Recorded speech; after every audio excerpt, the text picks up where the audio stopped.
What's up, guys? Welcome to a new video. So today I wanted to follow up on my video of last week about the US inauguration chart, and I wanted to look at a bunch of charts. This is like my 7th time recording this because there's just so much, and I've boiled it down to the main points. And also I want to talk about the collective karma and what this means for the US, and kind of because the US leads the world in a lot of ways, there's a lot of influential people from there. It's not just the US, right? It's meaningful for the whole world. So let's dive into this and let's see all these different charts, what they're saying. Let's go.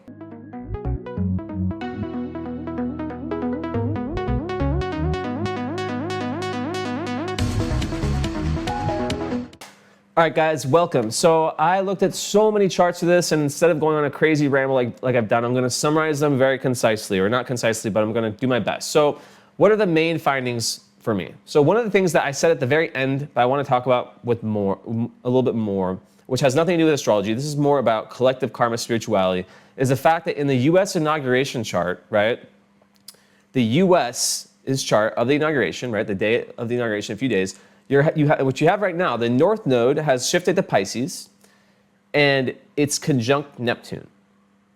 So if you think about a country, if you think about the collective energy of a country, and you think about the inauguration as a very meaningful chart for those 4 years, you see, and the fact that the whole world is going through this right now, the whole world has the North Node, like the North Node is with Neptune.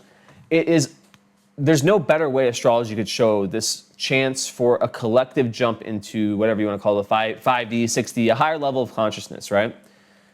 So sometimes what happens in the world is that in life, God is very mysterious. So sometimes there's things, Esme, look who's come. So sometimes there's things that that can't be understood, right? They can't really be understood in the context of like, oh my God, all these bad things are happening. And those things ultimately lead to people getting, deeper spiritually, right? Or getting reaching out, like a lot of people, sometimes it's through trauma, through difficult things happening that people will reach a higher state of consciousness. They'll reach, so in Pisces with Neptune in the 12th house, that is like, it doesn't get more more spiritual than that, right? It's the most spiritual sign, most spiritual house, most spiritual planet. So essentially, the way I see that is that there's a big chance for certain people who've been doing the work, or who are here for who really see life in this more spiritual way, and even people who don't, people who will join. But there's that massive opportunity for growth in that way. So I thought that was really cool, and that needed to be talked about more. Now, besides that, obviously, besides the inauguration chart, we have all Trump's charts. We have all the American charts, just of the country, the solar return, the progress chart, the natal chart, etc., transits. So when I put them all together, obviously the first thing that stands out is, in a very big summary, which I talked about last week, is the US Pluto return. So people have talked about this a long time. A Pluto return is very, very rare. Pluto is the slowest moving planet. It's the first time in US history it's happened. And like I said last week, and a lot of astrologers said, it's not new news. It is a synchronicity, but it's no surprise that in the inauguration chart you have Pluto on the midheaven, like tomorrow, Monday is the inauguration, I believe, and that is when Sun is conjunct Pluto, because the Sun has moved into Aquarius, so the Sun is on Pluto, and then it's done at noon, which is when the Sun is on the midheaven, which puts Pluto and the Sun in the midheaven, right? There's no when you look at the solar return of the US, right, the annual chart coming around on or around the birthday of America, 4th of July, you see that Pluto is rising in this upcoming solar return, which is crazy, right? Pluto is rising. So a year of Pluto rising on a personal level, I just had one, and a lot of my clients have had them, and just, so you think, okay, well, collectively for a country, it's going to be like that too. It's just a bunch of crazy changes. Now, it sounds worse than it is, but in Trump's, or I don't want to call it just Trump's, in the inauguration chart, right, Uranus is on the ascendant. So I kept seeing these two archetypes of Uranus, Pluto, everywhere I looked, right? And if you actually put those together, those are the two planets that cause the most change. But for Uranus, it's in Taurus, right? And I was saying this a million times, I've recorded this video so many times, that that could be like the monetary system, that could be psychologically, spiritually, a lot of the areas that people don't want to change, that they need to change, like where people get the most comfortable, right? Taurus, where there's maybe the most resistance to change. It can be like this forced change in those areas. Now, Pluto can be a bit more destructive, right? This is like, and it's also shown by Scorpio being where it is in the moon in Scorpio in the solar return close in the ninth house. So there is a lot of shifts, right? But it's not always easy, and you see this in all the charts, especially the inauguration, where you see all these squares and oppositions. You see Mercury square Moon, you see Venus and Saturn together, opposite Moon. You have Mars on the IC. So you have all these angular planets, right? Very strong planets representing very strong, like Esme, strong parts of the collective of the country. So a lot of very, very, very intense energy. But a lot of big changes coming. Maybe I shouldn't put Esme there. So I found that really fascinating because this isn't always the case, right? And I kept seeing them appearing in different places, and so I really try to I wanted to talk more about the archetypes, right? Because when you relate that to what I was talking about at the start, this North Node in Pisces, it's also this movement from Virgo, South Node in Virgo, right? South Node in Virgo is very much about the more routine on a karmic level, like people who are, it's more routine, more materialistic, more not materialistic in more materialist, right? More of I have to make this much money. It's more mental. It's like Mercury ruled, right? So it's more, stop scratching me, Esme. It's more of this world, right? Pisces North Node, and you see this in people who have North Node in Pisces, South Node in Virgo as individuals, right? That there's this big push towards just trusting God, this big push towards just trusting the universe, trusting that things will just work out. And I always say with Virgo South Nodes that there's so many reasons every day that you can worry, and that sometimes you just need to find that faith, right? Find that ability to kind of understand that, okay, how many times have I been in situations that I was so worried about the outcome and then the outcome ended up being fine? Things like that, and just different experiences you have spiritually, and even if it's just something you find within your heart, within your soul, in the world around you, you find faith, right? Even people who have been really crushed by life. And God works in mysterious ways. And I think that a lot of the greatest gifts in life are not things that cost money. They're not economic growth. They're not, obviously you want to have a comfortable life, but I see a lot of even Mars on the IC in Cancer. Cancer could represent the home. It could represent the home as we know it. So there seems to be and you think about Uranus, you could also think about technology, about the future. So there could also be this archetype of this symbolism of a movement towards the future, away from, away from the traditional, away from what we know, right? I mean, that's Taurus, Cancer, Mars, IC. There's some ways you could look at that and think some very negative things. Okay, well, if Cancer represents the home and it's Mars and Cancer retrograde on the IC, doesn't that mean that a lot of people will lose their homes in Cancer? Could that be a tsunami? No. Or flooding? Stuff like that. It's okay, that's a little bit extreme way to look at it. I mean, anything can happen, but I think that Mars and Cancer is really about these emotional rumblings, and the way it could represent some people having more difficulties than before with that Cancer energy, right? With kind of the concept of the home, whether it's physical or metaphorical. But I think just a lot of it is opposite Pluto. So to me, it is, a lot of kind of this, the beginning of this emotional upheaval that starts the process and that continues the process of Pluto, right? Of massive death, rebirth, transformation at the personal and collective levels. And then that ultimately feeds into the North Node with Neptune and Pisces, which is through times of struggle, and I don't want to project, say I think it's going to be really, really tough, because anything can happen, right? I'm of the opinion that anything can happen, but it is definitely true that things have already gotten really tough for some people, right? And so it's just about knowing that Pisces is about that energy. It is that Neptunian force that brings everything together, that allows people to feel part of the whole, the great, the whole, to feel this oneness, to feel like they are a part of the whole, as opposed to just being separate. What else did I write? Okay, so little things that I had in there too is, so I was looking at, so Trump, this is kind of an interesting part.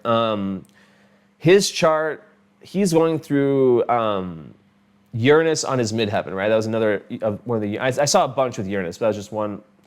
Like Uranus is rising in the inauguration chart, and with Pluto on the midheaven, right? So as I was saying before, a lot of that could do with a lot of changes, but also Trump having that on his midheaven could really relate to his public. A lot of times especially so when you're a public figure, right? Your midheaven is super important because that's really how people see you, how the mass public sees you. And when you have Uranus, the planet of great changes, on your midheaven, the people in general, the public can see you in a very different way, or can start to see you in a very different way. So I was actually thinking about this because he released photos. There's photos that got released of I guess it's inauguration photos, and there's just come here, Miko. Like the difference was insane. It showed like 2000, whatever he ran or took photos when he won the first time, and then the most recent ones, and like the difference in his demeanor and in the photo. One, he's like smiling, the other, he's like super serious, and I don't know. So that to me could, like I was saying, like the 11 million times I record this, like there's some people who are very set in their ways, and I also found out a little bit more about that, or why I thought that was, and I think that's because of all of his Leo placements and the moon in Aquarius of the US's natal chart. But I think that there is a chance for some people at least to have a different view of him, or at least maybe it's more globally. But of course, so okay, on to that next idea, the US natal moon is Aquarius. Now I see this very much in America's chart and how it manifests, because it's a very collectivist country in the sense of it's always very high up with different, let's say for example, more like something like the LGBTQ, different more progressive ideas like that. The US is nearly always at the forefront, right? So that's very much the Aquarius, it's about the we. And then you have Leo, which sometimes, so people get it twisted about Leo. They think it's all about me, me, me, me, me. Of course it can be. It can be very narcissistic, it can be very, very childish. But the thing about Leo is that it represents the courage, represents the heart of the lion. And you have to have a balance between the two. And I think that sometimes that leadership, right? Because Leo represents leadership. It's the sun. And Aquarius, I would say yes, it's very, very good. You have the goal of making everyone happy, and of especially looking out for the people who are less seen in society, right? But then Leo represents this this king energy, or this lion of the jungle energy, right? And I think that when it's taken to an extreme, people get very threatened by it. So to me, that's a lot of what you see, right? Is that because he has Regulus Leo rising, because he has Mars and Leo not far away from his ascendant, right? It's a very strong masculine Leo energy. And I think that because it's the opposite sign of Aquarius, it can run, even though you're supposed to balance out these axes, I think that for a lot of people, it can feel very threatening. Now, when I say this, I know even bringing Trump's name up can make some people mad. I'm not aiming to do anything besides just look at the astrology, right? And ponder certain realities. I know someone could say, well, no, it's not about that. We're fine with leadership. We're fine with people, with the Leo archetype. We've had charismatic, leaders in the past who you could say were very Leo that we've liked. It's completely about the record. I get it. But I always like to wonder about these things, and I think everyone can be boiled down to, I think Trump could be boiled down, if you had to boil him down, to what sign is ruling him. Leo, Sag, Geminis, I would definitely say Leo. Just the way he speaks, the way he presents himself, it's very Leo, right? Very Leo or Sag, one of those two, a mix of those. So, that can be a very extreme energy. It can be very out there. It can say a lot, and it can seem insensitive, right? And I'm not saying anything good or bad. I'm just saying I understand astrologically why this would clash with a lot of people. So yeah, just wanted to talk about that. But, you know, overall, when you're looking at all these charts, you're computing this, computing that, it's tough to, you know, there's a lot of energy that's here, a lot that's there, a lot that's here, a lot that's there, but there's the two main ones, like I said, Pluto, Uranus, the archetypes. So when you have those two planets, you know that great change is coming, that it's already taking place. And with Uranus, you don't necessarily know how it's going to look. With Pluto, it tends to take this more shadowy, you know, type of like process. It's like the snake shedding the skin, which is a very painful process for a snake. That's very Plutonian. But anyways, guys, let me know what you think in the comments. I'm just going to stay with this version. You guys have no idea how many times. I mean, I think like at this point, I told you how many times, but it's been, this video has just been me. I've never done this. This is like the first time I've ever done this with anything, I think. Maybe there's been I don't know, in close to a decade, I don't think that, whether it's written posts, videos, like I usually just record it and let it out. But I think with this, it's just such a, you know, I saw some of the comments in the first video. It's just a topic that you have to be very careful about. You don't have to do anything, but you want to be very careful about, because you don't want people to misunderstand you and think, oh, you know, a lot of people when it comes to like this type of thing, you know, this type of topic, it's like they'll see they'll hear you talk about it and perceive, try to, instead of listening to what you're saying, they'll try to like get little clues into like how they think, what they think your opinion is. Oh, he must be a Trump supporter. Oh, this or that. Like, no, like, you know, you don't have to have an opinion. Like you can see things that, you know, you can have, I always talk about this, like you don't have to always know, right? Like, yes, a lot of people have like very strong opinions, but I don't have strong opinions these days about things unless I know everything. With most things, I find that there's nuance, right? And with politics, I find that it can be very, very separating. And I don't want to have people who think, you know, like I don't want to like have any bias in the way I do astrology. I just want to talk about the astrology, what I observe, and that's it. You know, if you don't like it, I did my best, you know, to not be political at all. Anyways, that's enough about that. Let me know what you guys think in the comments. And also, if there's anything else you guys would want to see me make a video about with this subject, let me know. And I'll talk to you guys later. Ciao.